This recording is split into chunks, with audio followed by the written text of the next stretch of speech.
I marvel at IBM Selectric Typewriter. I still recall clearly the day my parents brought one home.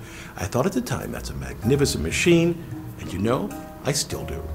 It paved the way for computer printers because the Selectric had an early version of a digital to analog converter. Let me show you.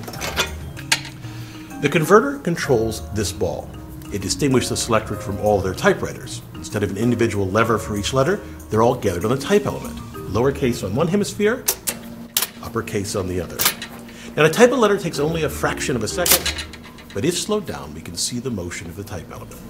The letter G, for example, is located on the lower left-hand side of the type element.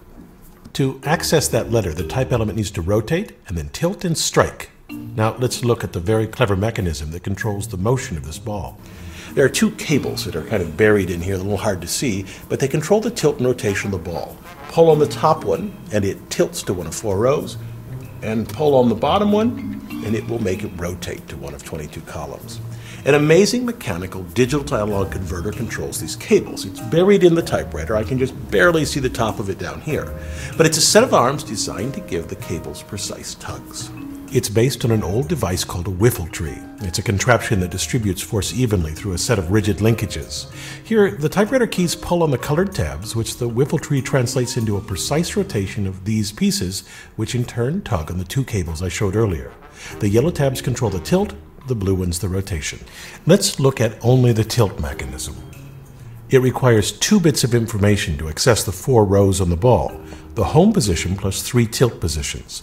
The characters Z, T, half, and J make up the front row on the ball. No rotation is needed, only tilt. The letter Z requires no tilt and is represented by the bits 0, 0. The type element simply needs to move forward and strike. Yank on this tab and you pull the tilt cable 6/100ths of an inch. This happens in 7 milliseconds and gives 1 unit of tilt to select the letter T. Pull on this tab and the cable is yanked 12/100ths, twice the distance, and you get 2 units of tilt for the character half.